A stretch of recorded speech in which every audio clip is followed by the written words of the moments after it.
Good afternoon and welcome to Legacy After the Locker Room. I'm your host, Kayla Bradham, here today with NFL 9-year veteran Mike Hollis. Good afternoon, Mike. Hi, Kate. How are you? I am doing great. I'm so thankful that you're here. We were just talking about sports getting quicker, better, faster, a whole revolution, and your work with ProForm Kicking Academy is spot on and necessary as we're gearing up for Tokyo, I think. Mike, I want to start out and ask you your story of being a little boy, falling in love with football, what that looked like through high school, college, and then into an amazing 9-year career in the NFL. Will you tell us your story, please? Yeah, how much time do we have? I got a long story, but I'll make it short. I promise. I was always a small kid. I was always, athletic a little bit, and just kind of always doing things in the neighborhood with the neighborhood kids, and played sports, of course, with them as well. And being a small kid, I didn't really want to get involved with getting killed and beat up, on the football field, of course. But I did play a lot of soccer. And I was pretty aggressive in soccer. I didn't have any problems, slide tackling and so forth. And I enjoyed soccer. Soccer was fun.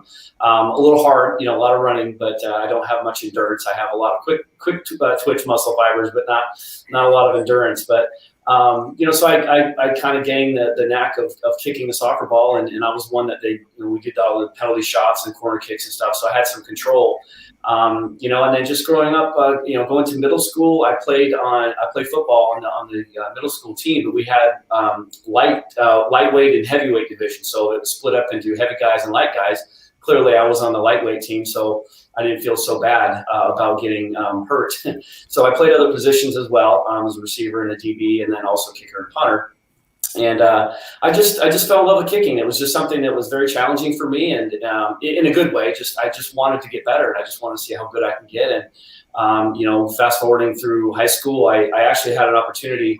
I didn't really think there was an opportunity really to play in high school, because I thought I had to play the positions. I didn't think they just would allow just somebody to come out there and just be a kicker or a punter. But I had a stepbrother that was graduating around the time I was going into that school. And he said, yeah, we have a kid on the team right now that's just a kicker. And I had no idea that was possible. So without his guidance and direction, I don't know if I'd ever be a kicker.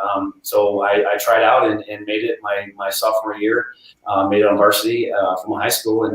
And I was pretty good in high school. I competed against the Hansen brothers, Jason and Travis Hansen. A lot of people would know the name Jason Hansen. He played like 21 years in the NFL for the Detroit Lions as a kicker. And I competed against those guys at a different school.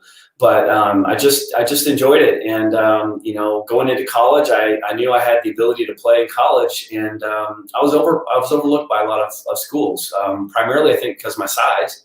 I think they just felt that a small guy like me couldn't kick a ball very well. And even though I was kicking the ball pretty well, and, I proved a lot of people wrong, with my whole career, making it to the NFL and all of the cool things I was able to do. But, I really, athletically, I was just I was a small guy, 5'7", 180 pounds when I was playing in the NFL, of course. And, athletic ability was just a little bit above average. I would never consider myself a great athlete. I was always a good athlete, but it was the technique that did it all for me. And that's really why I'm very passionate about my kicking academy, because if I can do it, I know that I can teach other kids that may not have that athletic ability like some of the other, the pro guys now that, they're just extremely athletic and they're good at what they do, clearly. But I wasn't that athletic, and I needed more than just, my athletic ability to do that. So that's where I'm at now, and really focusing on helping other kids do the same I did.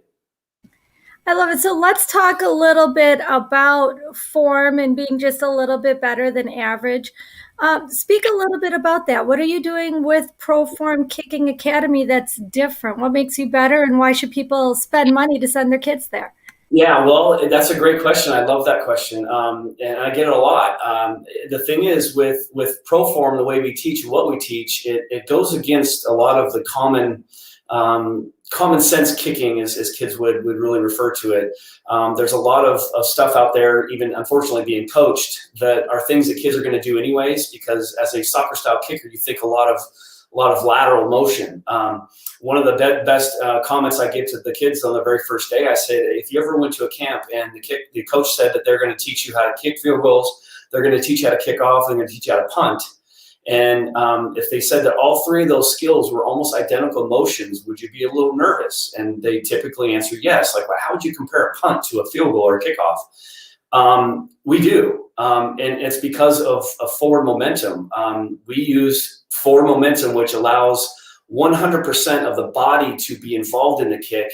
For people like me who need it, I need that extra weight. I need some help. I can't be Sebastian Janikowski. I cannot kick with just my big leg. I don't have the big leg like he does, and I'm not nearly as athletic as Sebastian Janikowski. So I needed more to even have a chance to compete against somebody like that. And I think that just the common part of kicking for us is all about using 100% of your body weight in momentum. When I say body weight, I mean momentum. When I say momentum, I mean body weight. It's the same thing, but using 100% of me into the kick. And that requires you to swing more forward than laterally. And some kids just don't understand that. And of course, when I'm 49 years old and I'm demonstrating almost every day, I kick barefoot, no problem. I kick off a 2-inch block. I'm not afraid of kicking the block or the kickoff tee with my barefoot. Most kids would be. I'm not, because of certain other things that I do within the style. But I'm able to show them that I can swing forward and the ball will go where it's supposed to go. And if nobody had come up with this and nobody would think this way, nobody would be doing it. And because they just don't understand how it's possible. We are actually showing. And it's one thing for me to say something like, yeah, do this, and the ball should go that way. But I can actually do it and show them and prove to them I can swing forward and follow through just like a punt, and the ball will go left of me. I'm right-footed, of course, so it'll go left of me when I kick it. And it's a very strange thing for kids to understand at first. But once I demonstrate and show them that it does really, in fact, work, then they've got to put the time and effort in. And that's the only drawback to our technique, is the fact that it does require a process, which sometimes I'm dumbfounded when these kids think they can just get it in one day or a couple lessons. Like, no, this is like a golf lesson. You gotta go all the time and get things, these little detailed things down, because a lot of the things that we teach do not fit with your narrative of your style of kicking, which is very common in the kicking industry even to this day. So hopefully, the next 20, 30 years, our style will be kind of the primary style that all these kickers are using. So, Mike, I have to ask you, I know you made it to the Pro Bowl. You had a 9-year career in the NFL. When did you start figuring this out? I ran into a guy by the name of Jim Gaetano. Not a lot of people know about him. He's kind of under the radar, but he was my kicking coach as a kid. He grew up in the same hometown. His high school football coach was my high school football coach at a different school, of course, and he's older than me. He's like, 10, 15 years older than me, but he introduced this style, not specifically when I was in high school. He kind of talked about a few things when I was in high school and helped me a little bit with recruiting. And after I got into a junior college, I didn't even make a Division I school at the beginning. I had to go to a junior college for 2 years, even at that point. Jim went to California, and I didn't see him. I thought he was just doing his thing, and I'd probably never see him again. But right in the middle of my junior year of college football, when I was at the University of Idaho, Jim was at one of the games that I was playing in, and he ran into me at halftime. And it wasn't like, oh, hey, Mike, how you doing? It's good to see you. It was like, hey, I saw that one extra point. He went right into coaching. And I'm like, wow, good to see you too, Jim. But from that point on, we got real serious about this technique, and I made the major transformation from the style that I was using between my junior and senior year of college. And I was already on a full ride scholarship, so I was athletic enough to get a scholarship at a Division I AA school. But when I started to learn this technique that Jim was teaching, it was a lot different. I took a huge risk, but I'm glad I did. I listened, and honestly, now that I'm coaching, I think I could be a better kicker now than I even was back in the NFL when I was playing, because I've learned so much more, and by demonstrating, I've got to do what I'm saying I'm doing. So that puts a lot of pressure on me to do, these things that I'm telling them to do, really. So I've become a better kicker, honestly, and that's the other cool thing about this technique, is it's very easy on the body. It's efficient. It's very consistent, because we're teaching things you're going to do normally and if you can run in a straight line, you can use our form. You can, there's certain things, obviously more detailed stuff, but it's very simple. Once you understand it, you're able to do those things and not really care about where the ball goes. And that's another huge point with mentally. how I deal with kicking is kind of a lot different than most kids. They focus on making the kick. I focus on making my form correct, and then the kick will happen. So it's a different. Our way of thinking is a lot different and backwards than most kids. Awesome. So let me just back up for just 1 second. Remind our listeners, this is the Legacy After the Locker Room podcast. I'm your host, Kayla Bradham, here today with 9-year NFL veteran alumni, Mike Hollis. Taking a second to remind our listeners, we are closing out season 2 with Mike. And for season 3, moving to a new night and time. Catch the Legacy After the Locker Room podcast every Tuesday starting next week at 8:30 p.m. Eastern, 7:30 Central. Mike, my question for you, I always say this, a lot of times when I'm speaking with athletes, the work they're doing post-retirement seems like it's almost more important or more beneficial to the community at large than their game days were. When did it press upon your heart to create ProForm Academy? How did it all get started?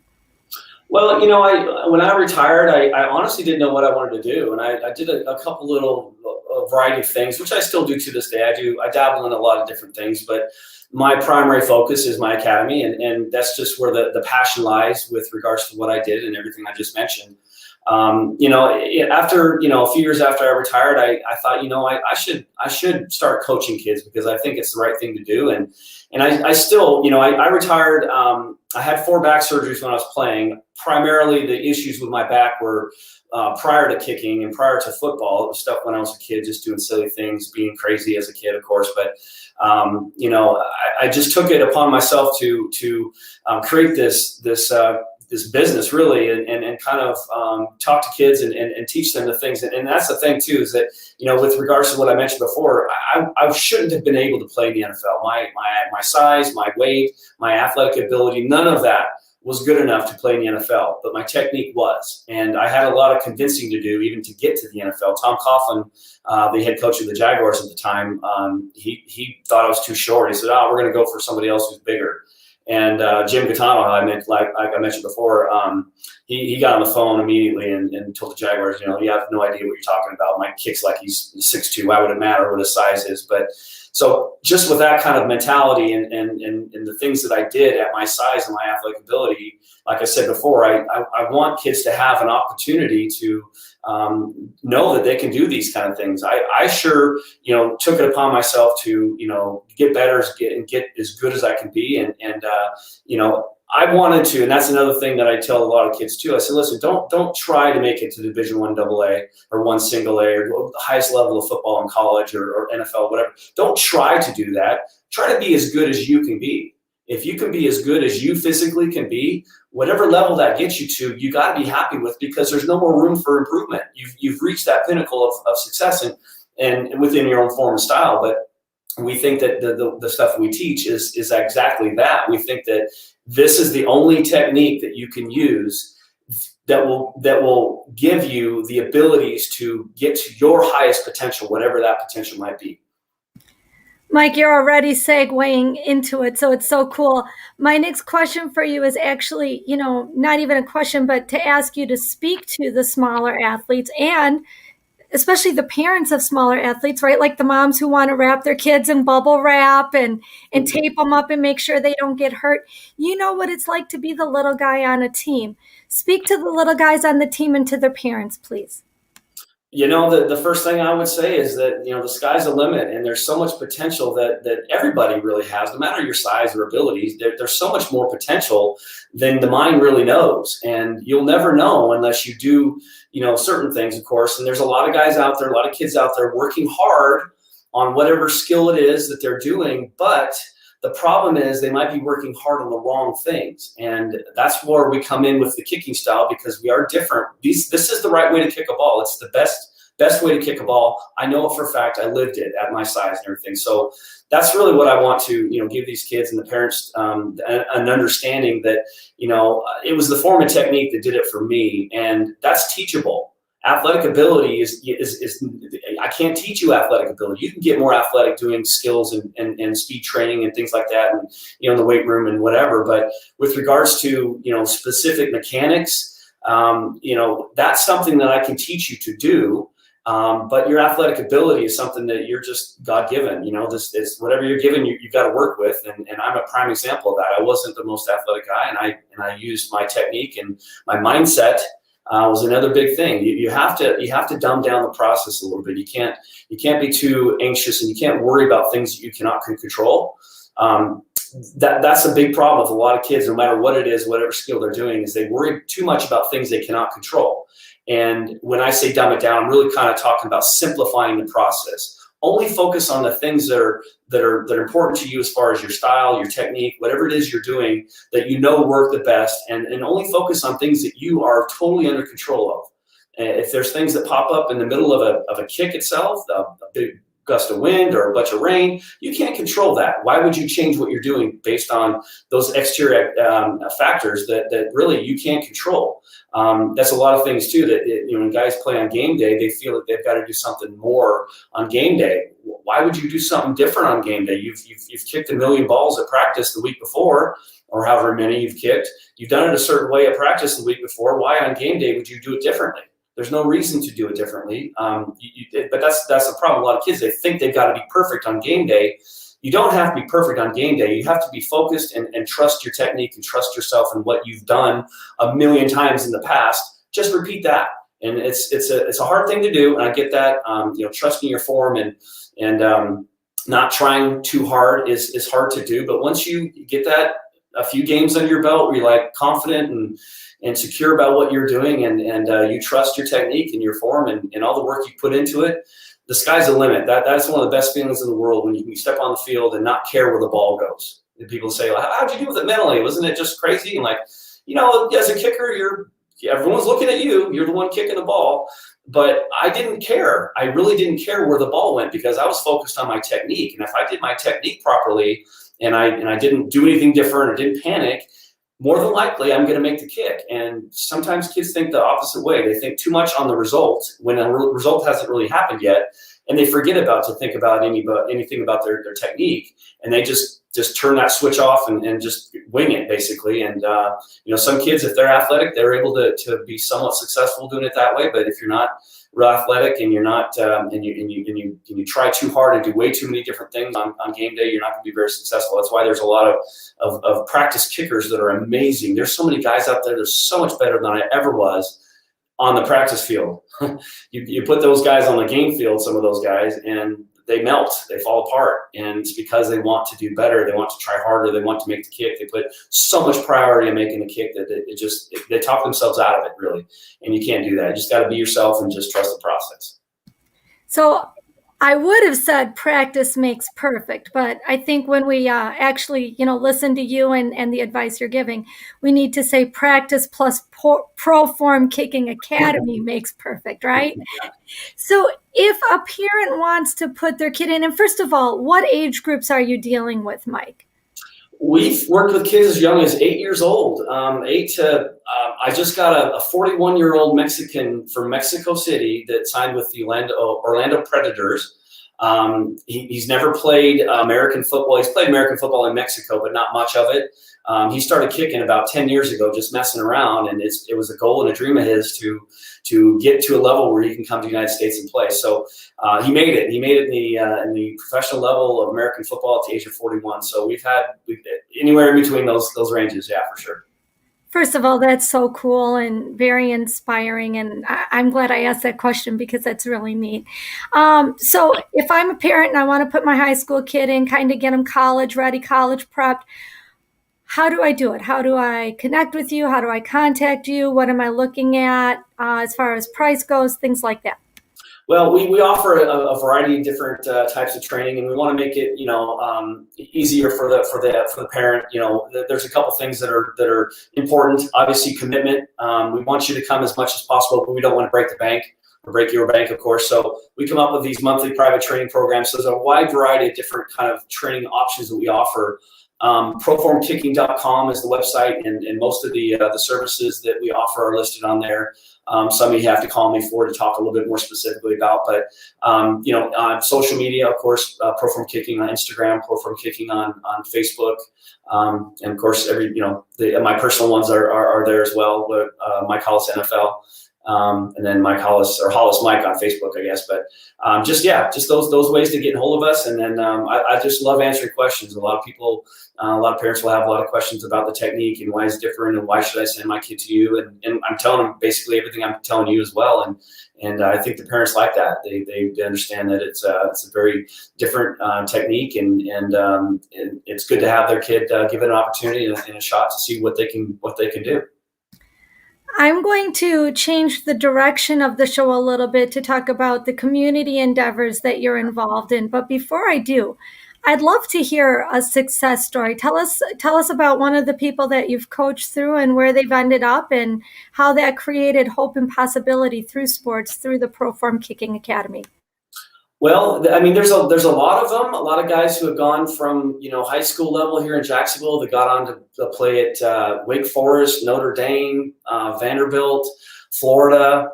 We've had a bunch of kids that have gone up through the ranks, and some that have actually gone on into the NFL with like mini camps and things like that, and signed with some NFL teams. But there's no real one specific one. I don't want to really pull anybody out specifically, but we have kids that have gotten that far. And the thing that is different from us, as a lot of kicking coaches out there, that they're kind of changing into more of what they refer to as a showcase sort of style. And really what they refer to that is basically show up as a kicker or punter or snapper, show up there, show us what you do, snap the ball, kick the ball, punt the ball. We'll chart you. We'll post the results on our website, and we'll help you with recruiting. And to be honest with you, that's backwards. I think if you kick well, they'll find you. So I understand that there's teams out there or athletes out there that need a little bit of help with recruiting, and those are good for those kind of kids. But if you're at a level of kicking and you're having opportunities, you're making a lot of your kicks, and you're getting noticed by a lot of colleges, there's no reason to go to these showcase events because you're already kicking well. There's no reason to to spend the money just to be ranked a certain way. And there's a lot of ranking systems out there, and I get a lot of parents, little Johnny, he was ranked number 5 in the nation. And I'm like, okay, well, my first question is like, from what organization and how many people were competing in that event that he was ranked 5 in the nation? And usually it's one organization that had about 20 kids at it, and he's ranked number 5 out of 20 essentially. So it's a little skewed. It's not really necessarily true. So, but ultimately the bottom line, you can't fake this. If you're a good kicker, you will get noticed and you'll get opportunities to play at high level schools. And that's the bottom line. So we teach the fundamentals about making that athlete a better kicker, a better punter, better snapper, and let things fall into place as they will. I went to a junior college for 2 years. I went to a 1AA school, University of Idaho, for 2 years. I didn't go straight to Florida State or Washington State or Washington or all these big schools, big powerhouses. I didn't do that, but I got to a level of football that was better than most of the kickers that I competed against, and were better than me. Not really, but were got onto better schools, bigger colleges than I did, and I eventually got to be better than they were. And it part of that was kind of to prove a point, but also it made me better because I worked hard. And I think sometimes if you've gotten those opportunities to play at big schools right out of the gate, you kind of have that sense of entitlement where I made it, I can just kind of coast and kind of chill, whatever. No, there's no such thing as chilling and coasting. Even when I got in the NFL, when I was told I made the team, I was so excited when I finally made an opening season roster. I was so excited, but it only lasted about 10 seconds. And then I thought, well, the challenge of getting to the NFL is now over. I've made it. Now what?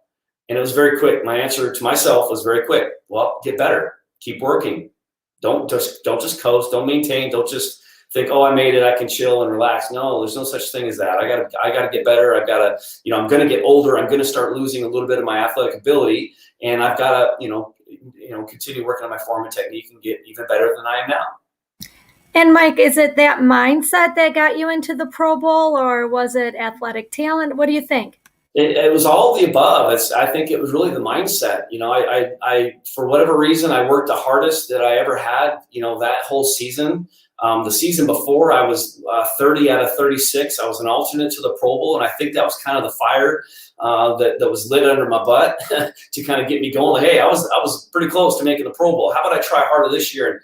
And it just worked out. I was 31 of 36 in 97 season, and that earned me an opportunity to play in the Pro Bowl and selected as an All-Pro. And again, a kid at 5'8", 180 pounds from a small town of Spokane, Washington. And a funny little side note about that Pro Bowl, the other kicker. So I represented the AFC in the Pro Bowl.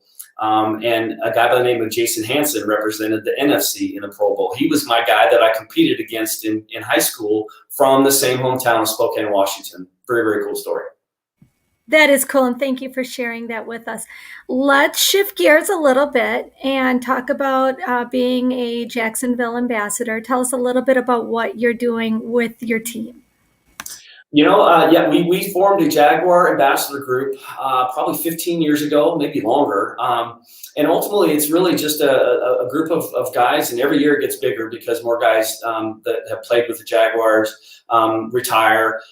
There's a lot of guys, and Jacksonville is a great place to live. It's a great place to raise kids. And a lot of kids, a lot of athletes that play for the Jaguars will, after retiring, even if they go on to play with other teams, they come back. Not all of them, of course, but a lot of them have come back and made Jacksonville their home. And so we formed this organization, Jaguar Ambassador Group, and what we do is just kind of help the team out with anything that they need. I mean, we're former guys. We've been here. We've got stories to tell. We've got a name in the community. So the Jaguars, if they need help with any sort of appearances or events, like the Special Olympics I just did recently, things like that. It's a classic example that we're here to help. And if they can't get the current guys for whatever reason, maybe it's a time of the year that they don't have the current guys in town or something against maybe they got other things going on, they reach out to the former guys because we're obviously the next best thing, and we're former Jaguars, and we're able to get out there and help the team and help the organization with things that they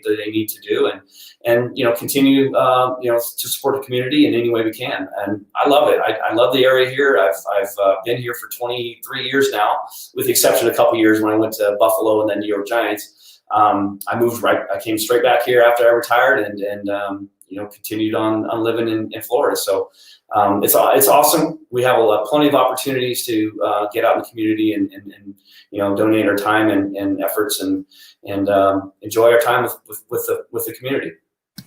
Well, I want to say, Mike, thank you for building a stronger, healthier, and more inclusive community and for giving back. You mentioned that one of your most recent give backs was to Special Olympics.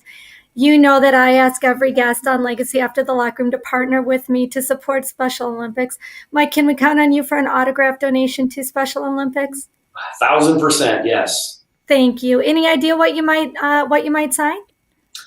I've got some old shoes that I used to wear on the field. I can sign those in a silver pen and send them off to you for sure. That's so cool. Thank you so much. We are just about out of time. I want to give you a couple of moments to do two. I got muted. I'm sorry. I said we're just about out of time. I want to give you a moment to do two things. Number one, share with us your parting words of wisdom. This is your show. It's about you. It's about creating hope and possibility through sports. Number two, I want to give you an opportunity to thank the people that you need to thank.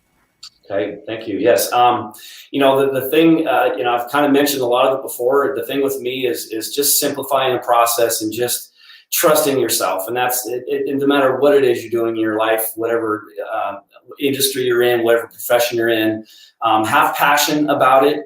That's, I think, the secret to a lot of success. If you don't have passion about something, it's very difficult to continue doing it on a daily basis.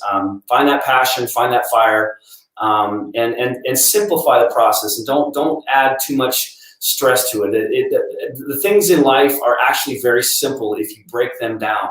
The problem with a lot of issues and stress and things like that people get involved in, and what they do is they put too much pressure on themselves. They make the process complicated when it really shouldn't be. And so, would love to thank my guy, Jim Gattano. He was my mentor, my kicking coach. He's actually a partner in my kicking academy, so I still have him with me here in Jacksonville. He does most of the coaching, and he's an awesome man. He's taught me everything. He's taught me a lot about football. A guy like Brian Barker, who took me under his wing. He was a puncher for the Jaguars when I came in as a young guy. I want to thank him. He helped me out a lot. My parents for the support in soccer and helping me throughout college and getting me to the levels that I did, and just everything. All my friends that supported me. There's a lot of friends. My buddy Scott Kimball, my buddy Ken Harding. There's a lot of guys that I love to thank that I grew up with and who knew my passion. They saw my passion way back then, and they knew that I'd make it in the NFL and make it to the highest level that I could possibly be. And I did need help. I needed help all along the way, and I got that support and help from those guys and everyone, and I really appreciate all that. Wow, I think you touched on something important. We all need help. We all need support. Let's all be the people that we need in our lives. My name is Kayla Bradham, host of Legacy After the Locker Room, here today with NFL alumni, 9-year veteran, Pro Bowler Mike Hollis, the two of us reminding you to live your legacy. Thanks, Mike. Thank you.